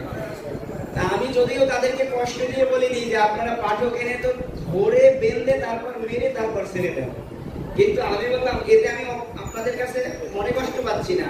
কারণ কি জানেন, জীবনে আর কতটুকু বেলা বাকি আছে আমার তা তো জানি না। একদিনে 24 ঘন্টা হয়, যদি 2 ঘন্টা বলতাম, অনেক সময় দিনে পাঠ থাকে 2 ঘন্টা 2.5 ঘন্টা হয়, আবার রাত্রেও গিয়ে প্রোগ্রাম করি। জন্মাষ্টমীর সময় দেখা যায় যে রাত্রে 1 রাত্রে 3 জায়গায় প্রোগ্রাম করি, 3টা মন্দিরে। এই ভাইকে প্রায় বছরে 2-3টা মন্দিরে রাত্রে থাকতে হয়। তাহলে একটা মানুষ 6 ঘন্টা 8 ঘন্টা যদি ভাগবত কীর্তন করে, তার শরীরের কি অবস্থা হয়? শারীরিক তো একটা ক্লেশ আছে কি নাই বাবা? আছে না বাবা? শারীরিক ক্লেশ আছে। কিন্তু আমাকে যে আপনারা এই এতটা সময় প্রশাসনে রেখেছেন, এই জন্য আপনাদের শ্রীচরণে আমি প্রণাম রাখি, হৃদয় করি। কেন জানেন? এই সময়টুকুই আমার জন্য জীবনের বড় সার সময়। কারণ এইটুকু সময় আমি কৃষ্ণের কথা বলতে পেরেছি, কৃষ্ণের কথা আস্বাদন করতে পেরেছি, শ্রবণ করতে পেরেছি। কিন্তু দেখুন, এই বৃন্দাবী তুলসী মহারানী তখন মনে মনে ভাবলেন যে দেখো, বৃন্দাবনে যেতে হলে যদি এভাবে না পারি প্রভু, তাহলে তুমি আমায় বলে দাও আমি কি রূপে যাই। তখন বলেছে, কেন স্বভাব এখনো শিখুনি, তাই শুনে নাও। সত্যে তুমি সত্তাবতী, ত্রেতায় তুমি মালতী, তারপরেতে তুমি বৃন্দাবতী, কলিতে হবে তুমি তুলসী। তোমার আগমনী জন্মটায় তুমি বৃক্ষ হইয়া জন্ম নেবে। হ্যাঁ, তাই তুমি কি হবে? লক্ষ্মী। তুমি যদি বৃন্দাবনে আসতে চাও, তাহলে লক্ষ্মী হয়ে তো বৃন্দাবনে যাবে তুলসী, তুমি এই তুলসী বৃক্ষ হইয়া জন্ম নাও। তাহলে যে সত্তাবতী হয়ে ভগবানকে অতীত সেবা দিল, সে ত্রেতায় মালতী হলো, তারপরে সে বৃন্দাবতী হলো, যে কৃষ্ণ সেবায় রাধারানীকে সহযোগিতা করেছেন, তিনি যোগমায়ার বিগ্রহ। হ্যাঁ, এবং কলিতে বলেছেন তিনি বৃন্দাজি মহারানী তুলসী। তাহলে আজকে এই মনুষ্য নরলীলাটা উত্তম কেন জানেন? এটা সুদুর্লভ কেন জানেন? এটা হচ্ছে বাবা, অন্য কোন কুলে এরকম সাধন ভজন করা যায় না। গাভী মনে মনে প্রার্থনা করে যখন তার দেহের সর্বসুরানা দিয়ে গোবিন্দ সেবা দিলেন, এই যে কোনো বিগ্রহ ভগবানকে পূজা দিতে গেলে, এখন চলছে বৈশাখ মাস, বৈশাখ মাস চলছে, তো 1 মাস কাল যাবৎ ভাগবত কীর্তন হচ্ছে। এই 1 মাস কাল যাবৎ বৃন্দাজি তুলসীর মস্তকের উপরে ছড়া রাখতে হয়, বৃন্দাজিকে খরতাপ নিবারণ করার জন্য। কারণ এই সময়, এবছর যদিও আবহাওয়াটা অনুকূল, কত খরতাপ নাই, তবু রোজ যখন ওঠে প্রচুর তাপ হয়, এই জন্য মস্তকের উপরে ঝরা বেঁধে দিতে হয়, ভক্ত সেবা হয় তাদের, এতে ভগবান সেবা হয়।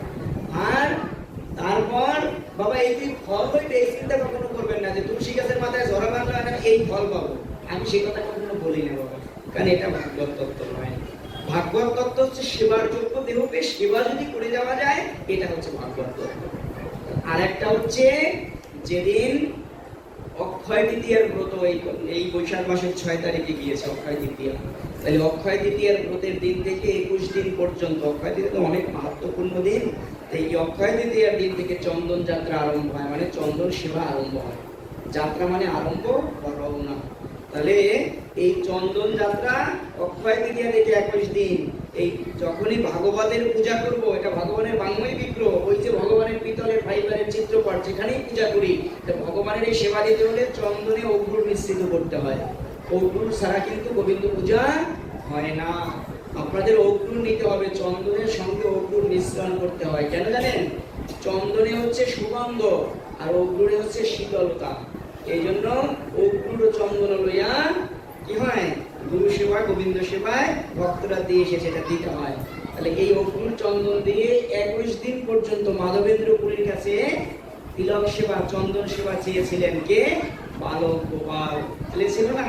সেই জন্য ক্ষীরচোরা গোপীনাথের মন্দিরে গিয়ে পর্যন্ত সেখানে স্বপ্নে দেখে সেখানে এই মলয় চন্দন নিবেদন করেছিলেন। তাই এই চন্দন, এই যে বিগ্রহই আমরা সেবা দেই ভগবানকে, তবে এই বিগ্রহটা যখন কিনা প্রথমে স্থাপিত করা হয়, স্থাপিত করা হয়, যে বিগ্রহ মাটির হোক আর পিতলের হোক স্থাপিত করতে হয়। পালবাড়ি থেকে মূর্তি আনলে মাটির মূর্তি আসলে কি আপনি সরাসরি ভোগ দিতে পারবেন? হ্যাঁ, কেন? অত ভগবান কেন খাবে না? দিলে খাবে না? খাবে না কেন? প্রতিষ্ঠা না হলে খাবে না। এরকম ওই যে মায়ের গর্ভে আমি 5 মাস পর্যন্ত আছি, কিন্তু প্রাণ যতক্ষণে আসেনি তত সময় পর্যন্ত দেহে কোনো ক্রিয়া হয়নি। কতক্ষণ আমি ভুল ছিলাম। জয় রাধে। এরপর ঠিক তদ্রুপ ওই মাটির অঙ্গখানা আমি যখন ওই বিগ্রহ আকার লাভ করেছে, মাটির অঙ্গখানা বা শ্বেত পাথরেরই হোক, কথা হয় কেন? রাধে রাধে। মা আপনারা কয়জন এখানে? হাজার হাজার ভক্ত থাকলে আমার আসলে কোনো কথা হয় না। আমাকে ভক্তরা এত ভালোবাসে, আপনারাও কিন্তু আমাকে খুব ভালো সঙ্গ দিয়েছেন। আমি আপনাদের কাছে খুব আনন্দ পাচ্ছি। এতক্ষণ পেয়েছিলাম কিন্তু কেউ কথা বলছিল না। এই পিরোজপুরের কথা কিন্তু অন্য জায়গায় গিয়ে আমি কীর্তন করবো যে পিরোজপুরের ভক্তরা খুব ভালো, একবার বলাও লাগে নাই। আমার খুব নীরব ছিল, কত সাদা পুষ্প পেয়েছি। জানি তাই রাধে রাধে।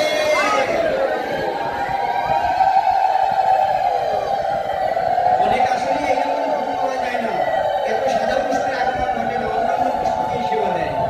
কিন্তু এখানে এসে আসলে বিষয়টা ভালো লেগেছে। যেমন কুমিল্লাতে গিয়ে ভাগবত পাঠ করতে গিয়ে একটা জিনিস পেয়েছি, ভগবানের সেবায় তারা আপনার ওই ক্ষীরের সন্দেশ দিয়ে ভগবানের ভোগ দেয়। জানিতে ক্ষীরের সন্দেশ বানাতে জানেন তো? ভগবানের ভোগ দেয়। ওই যে ক্ষীরচোরা গোপীনাথের মন্দির আছে না, মাধবেন্দ্রপুরী দিয়েছিল ভগবানের মহাপ্রভুর দাদুগুরু ঈশ্বরপুরীর গুরুদেব মাধবেন্দ্রপুরী। ক্ষীরচোরা গোপীনাথের মন্দিরে গিয়েছিল না, মলয়ের চন্দন আনতে গিয়ে যখন ধরার আচরণের তলে ক্ষীর প্রসাদ রেখে দিয়েছিলেন এই চন্দন যাত্রার সময়। রাধে রাধে। তখন কি করেছিল? ক্ষীরের প্রসাদ দিয়েছিল। এই ক্ষীরের সন্দেশ বানাই কি করে? মা ক্ষীরের সন্দেশ বানাতে জানে না, তাই ক্ষীরের সন্দেশ বানাই কি করে শুনে নাও, তোমরা বাড়িতে বানাতে পারবে। কোনো চিনি লাগবে না, শুধু একটু দুধ দিয়ে কড়াইতে ওই 2 কেজি বা 1 কেজি দুধ দিয়ে শুধু জ্বালাতে হবে। জ্বালাইতে জ্বালাইতে জ্বালাইতে জ্বালাইতে ওর অঙ্গ যখন একেবারে অমৃতময় হয়ে যাবে। অনেকে জ্বালায় জ্বালায় বিষময় হয়ে যায়, আর অনেকে জ্বালাইতে জ্বালাইতে কি হয়? অমৃতময় হয়ে যায়। বিষময় হয় কাঠটা, যে ভজন বোঝে না, আর যে জ্বালাইতে জানে সঠিকভাবে তার কি হয়? প্রেম হয়। যারা জ্বালাইতে জানে তাদের হয় প্রেম, আর যারা জ্বালাইতে জানে না তাদের কি হয়? বিষময়। কারণ অনেকে দুধ জ্বালাইতে যায় পরে কি পরইতেই দুধ থাকে না, দুধ সব গড়াগড়ি যায় নিচে। যায় না? আমার কথার অর্থ শব্দের অর্থ না, শুধু কথার গভীরে অনেক রস থাকে।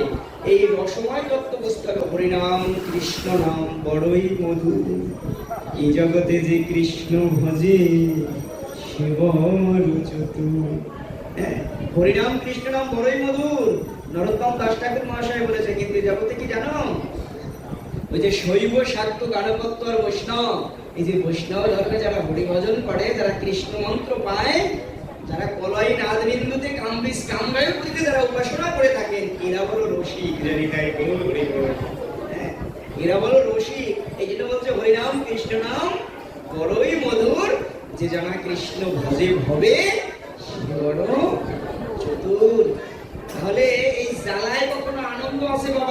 আবার এই জ্বালা, জ্বালা মানে কি? এই জ্বালা মানে কিন্তু ওই জ্বালা না, সুমের জ্বালা না। এই জ্বালা মানে আগুনে দাহিকা, তাপের দাহিকা। এই তাপে কেউ পড়ে করোর দুগ্ধ সব নিকট থেকে গেলে গড়াগড়ি করে।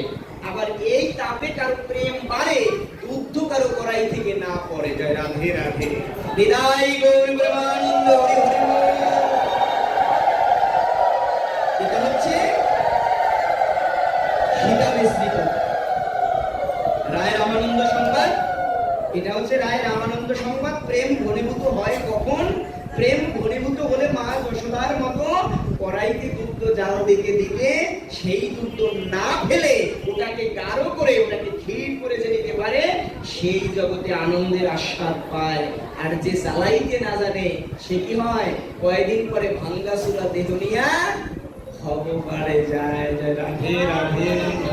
সাধু যারা, তারা কি করে? ব্রহ্ম থেকে জাগৃত করে ওই তেজদীপ্ত দেহ করে আর অঙ্গে কি হয়? আস্তে আস্তে প্রেমের শোভা দিন আর দিন বাড়ে।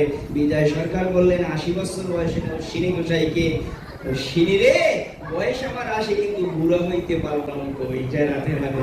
ব্রহ্মতালু থেকে প্রাণবায়ু নিয়েছে। তাই যারা ভজন জানে, যারা ভজন বোঝে, আমাদের সন্দেশের কথা বললাম না, সন্দেশ বানানো যত সহজ যত কঠিন, ধৈর্যের প্রয়োজন। যেমন তেমন ধৈর্য কিন্তু সন্দেশ বানানো যায় না। সন্দেশ বানাতে মিষ্টি দোকানে সন্দেশ যারা বানায়, এই ক্ষীরের সন্দেশ যারা বানায়, খুব কঠিন বাবা। কুমিল্লা অঞ্চলে ঘরে ঘরে দেখবেন প্রত্যেকের এরকম সাজ আছে। ওই সাজে জ্বালাইতে জ্বালাইতে জ্বালাইতে জ্বালাইতে দুধটা যে সময় একেবারে গাঢ় হয়ে যাবে, ওখান থেকে একটু উঠে গিয়া ওই সাজের উপর দিয়ে একটু লিপ দেবে, একটু টাক দেবে, দেখবেন একটু করে একটা সন্দেশ মুখে দেবেন, মনে হয় অমৃত আস্বাদন করতেছেন। রাধে রাধে। বাড়িতে গিয়ে প্র্যাকটিস করবেন, কালকে বানাই নিয়ে এসে নেবেন প্রয়োজনে ভগবানের জন্য। রাধে রাধে। যারা সেবায় লাগাবেন বা বাড়িতে গোপাল আছে না, গোপালের সেবা দিয়ে দেবেন, দেখবেন যে পিরোজপুরেও সেই ক্ষীরের সন্দেশ হয়ে গেছে। একজনে সেবা করলে ভগবান সেবা পাইলে ওই প্রসাদ যে পাইবে সে মনে মনে হবে আরে বাবা, এই প্রসাদ তো জীবনেও পাইনি। তো অমৃত কলিতে রাখছে দুই জায়গায় বাবা। অমৃত ভাণ্ড যেমন চতুর্কুম্ভ, হ্যাঁ, সারি কুম্ভ মেলা হয়, ওই হচ্ছে অমৃত কুম্ভ, মানে স্নানের জায়গা। আর এই জগতে এই সাধারণ জায়গায় এই মায়াময় জম্বুদ্বীপের মধ্যে অমৃত রেখে গেছে বাবা আমার পরমানন্দ প্রাণ গোবিন্দ। নিজ মনে করুণা করে দুই জায়গায় অমৃত আছে। জায়গা দুটা কোথায়? আমার নামও কিন্তু অমৃত। ঠিক আছে, দেখছে লেখা আছে। তাহলে অমৃত সাগরের সুধা খাইলে জীবের ক্ষুধা তৃষ্ণা হয় না। তাহলে অমৃত পান করলে জীব কি হয়? অমর হয়। অমর হয় না? তাহলে আপনাদের কাছে তো আমি এসে পড়েছি, এখন যদি একটু আমাকে পান করে নেন, তাহলে তো কোথায় আপনাদের আর মরার রাস্তা থাকে না। আমারে খেলে হবে না। জানি গায়ে গোবেন বাবা, এই মুখে যে হরি কথা হবে, এই হরি কথা পান করতে হবে। রাধে রাধে। অমৃত দুই জায়গায়, একটা নাম অমৃত আর একটা প্রেম অমৃত। জানি গায়ে গোবেন হরিতে দুই জায়গায় রেখেছে অমৃত। নাম করলেও জীবের প্রেম হয়, হ্যাঁ, আর কি কথা শ্রবণ করলেও জীবের প্রেম হয়। হরি নামে আনন্দ আর হরি কথায়ও আনন্দ। যদি এই হরি কথা কেউ শ্রবণ করতে পারে, তাহলে তার আত্মা কি হয়? উন্নত হয়। আস্তে আস্তে তার আনন্দ দিনে দিনে বেড়ে যায়। এই নিরানন্দ ঘুচে যাবে, আনন্দ বাঁধিবে, প্রেমানন্দে বাহুদুর হৃদয় গৌর হরি বল করে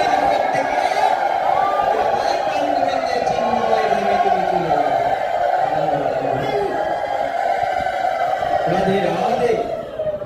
এই অমৃতের সন্তানে, অমৃতের সুপুত্র হয়ে জগতে মানব কুলে এসে বাবা দুর্লভ জন্ম পেয়েছি।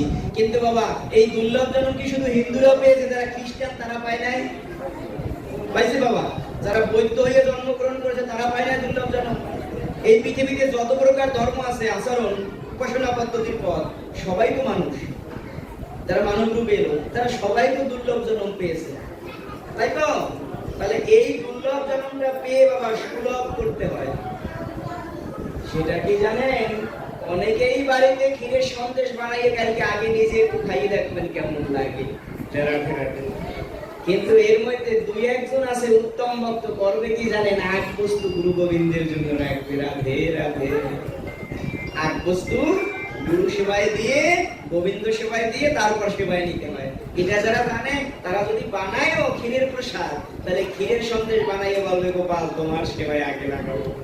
তারটা দুর্লভ, হ্যাঁ সে দুর্লভ, কিন্তু যখন ভগবান সেবা গ্রহণ করে নেবে তখন হবে সুদুর্লভ, ওটা হবে তখন প্রসাদ। আর তার আগে ছিল শুধু সন্দেশ। রাধে রাধে। তার আগে ছিল কি? শুধু সন্দেশ। আর যখন ভগবান ওটা গ্রহণ করেছে তখন ওটা হলো কি? প্রসাদ। ঠিক তদ্রূপ এই দুর্লভ এই মানব দেহখানা আমরা পেয়েছি বাবা। যেদিন সাধনা করে এই দেহটা উন্নত হবে, আমার চেতনা চৈতন্য হবে, যেদিন গুরু সেবায় এই দেহটা লাগবে, যেদিন গোবিন্দ সেবায় এই দেহ দিকে আমি করতে পারবো, সেদিন আমার জন্মটা হবে সুদুর্লভ। দুর্লভ মনুষ্য জন্ম সেবায় যোগ্য যেদিন হয় সেদিন সেটা সুদুর্লভ হয়। আমরা যারা এখানে এসেছি বাবা, সবাই যেন ওই গণেশের মতো দেহটাকে সুদুর্লভ করতে পারে, কার্তিকের মতো যেন বিশ্বব্রহ্মাণ্ড শুধু ঘুরে আসি না। মায়ের কাছে গিয়ে কয়, ও মা তুমি বিচার করে কও আমায় যে আমরা দুই ভাইয়ের মধ্যে বড় কে হয়? তো বলছে বাবা, কর্ম তো মানুষ বয়সে হয় না, বড় তো মানুষ বয়সে হয় না, কর্ম তো হয় মানুষ কর্মে, মানে বড় হয় কর্মে। ওম বিষ্ণু, তাহলে বড় হয় কর্মে। তুমি যদি ভালো কর্ম করতে পারো, তোমার কর্ম ভালো হয়, তাহলে তুমি বড় হতে পারবে। বলছে তাই বুঝি, তাহলে ওমা সেই কর্মের রূপ কেমন? বলছে দেখো আমার গলায় যে হাড়টা আছে না, যার কর্ম উত্তম হবে আমি মুখে বলবো না কে বলো, তবে এই হাড়টা আমি তাকে পড়াই দেবো। কি করলেন? যে ঠিক আছে তোমরা দুজনেই তোমার সন্তান, বড়কে আমি একটু পরীক্ষা করি তোমাদের, তোমরা আমাকে, আমি যদি বলে দেই এখন যে তুমি বড় তুমি বড়, তাহলে একজন মনে কষ্ট পাবে। যদি বড়রে বড় বলি তাহলে ছোট কষ্ট পাবে, আর যদি ছোটরে বড় বলি তাহলে বড় কষ্ট পাবে। তাহলে মা কত বিচক্ষণ, বললেন না তোমরাই ছোট বড় নির্ণয় করবে কে বড় হতে। তাহলে তোমরা এই ব্রহ্মাণ্ডটা যে আগে 7 বার প্রদক্ষিণ করে আসতে পারবে, যে আগে আসতে পারবে, আমি বুঝবো যে কর্মে সে বড়, তার জ্ঞান বড়, তার ভক্তি বড়। মানুষ তো বড় হয় কিসে? কর্মে, জ্ঞানে আর ভক্তিতে। এর মানে কি জানেন? ওই যে মহারাজ পরীক্ষিতের ধর্মসভায় শ্রোতা ছিল কত? 60,000। আর সৌনক ঋষির ধর্মসভায় ভক্ত ছিল 84,000। জনিতাই বল সেখানে এই 84,000 ভক্তের মধ্যে সব থেকে যিনি বয়স কনিষ্ঠ তার নাম হচ্ছে সুতমণি, উগ্রশ্রবা সুত। যার থেকে বয়সে কেউ কনিষ্ঠ ছিল না, ছোট ছিল না, কিন্তু এই 300-400 বছরের ঋষিরাও ছিল সেই আসলে সৌনকের রাজসভায়। কিন্তু এরা কেউ কৃষ্ণ কথা বললেন না। মহারাজ পরীক্ষিতের ধর্মসভায় সুতমণি বসে যখন মহারাজ পরীক্ষিতের নিকটে সুখদেব গোস্বামীপাদের মুখে 18,000 শ্লোক 365টি অধ্যায় এবং 12 স্কন্ধ ভাগবত একবার করে শুনে তিনি আত্মস্থ করে ফেলেছেন। যখন 84,000 ভক্তের মধ্যে সৌনক ঋষির সভায় সব ঋষিরা বললেন আজকে হরিকথা কে বলবে, তখন বললেন যে হরিকথা কে বলবে জানো? এই সভাতে যার অতি অল্প বয়সে সব থেকে দিব্য জ্ঞান লাভ হয়েছে। বড়কে জানো? আমার বয়স 80 আর তোমার বয়স 16। আমার বয়স 80 আর তোমার বয়স দেহের 16, দেহের বয়স। তাহলে এই দেহের বয়স তোমার যদি 16 হয়, আমার 80 হয়, আমি বড় নাও হতে পারি গুরুর চরণে। কেন জানো? তোমার 16 বছর যদি জন্ম হয়, তুমি যদি আমার থেকে 1 বছর আগে দীক্ষা গ্রহণ করে থাকো, একদিন আগেও যদি দীক্ষা গ্রহণ করো, তাহলে তোমার জন্ম আগে হবে, আমার জন্ম পরে। দাদা বলে কাকে ডাকতে হবে? 16 বছরের বালকটাকে। এটা নিয়ম। রাধে রাধে। তাহলে আমরা বুঝতে পারছি বাবা, বড় কিসে হয়? বড় হয় কর্মে, বড় হয় ভক্তিতে, বড় হয় শ্রদ্ধায়। তাহলে আমরা যতক্ষণ প্রেমে বড় না হতে পারবো ততক্ষণ আমরা বড় নই। তাহলে ওই সময় রাধে রাধে যদি থাকে লেখা, কালকে আবার হবে দেখা। সকলের প্রভু মঙ্গল করুক, কেউ যেন দুঃখ ভোগ না করে। সর্বভবন্তু সুখিনঃ সর্বে সন্তু নিরাময়া সর্বভদ্রাণি পশ্যন্তু মা কশ্চিৎ দুর্ভোগ ভবেৎ। ওম শান্তি, ওম শান্তি, ওম শান্তি। যদি থাকে লেখা, কালকে আবার হবে দেখা। কালকে আমি আপনাদের কাছেই আছি, দূরে না।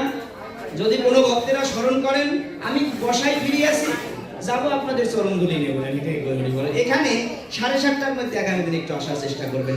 8টায় যেন আমরা ভাগবতে বসতে পারি। হ্যাঁ হ্যাঁ, 2 ঘন্টার নিচে তো হয় না, প্রেম হয় না। অনেকের প্রেম 10 মিনিটেও হয়, আবার অনেকের বাবা 3 ঘন্টায় হয় না। হয় না, আছে না? আছে কিনা বাবা? তাহলে প্রেমের তো রূপরেখা আছে। তাহলে আপনাদের সবার চিত্ত আছে পরিষ্কার, সবাই আগামী দিন আসবেন তাড়াতাড়ি, এটা দরকার। জানি দেরি করে বল, যত আগে আসবেন তত তাড়াতাড়ি কমবে। রাধে রাধে, গন্তব্য অনেক দূর, যত আগে আসা যায়। তো জয় জয় শ্রীমদ ভাগবতম প্রেমানন্দে, জয় জয় শ্রীমদ ভাগবতম প্রেমানন্দে, হরি হরি বল। জয় জয় শ্রীমদ ভাগবতম প্রেমানন্দে, হরি হরি বল। অর্থ 23তম রজনীর ভাগবত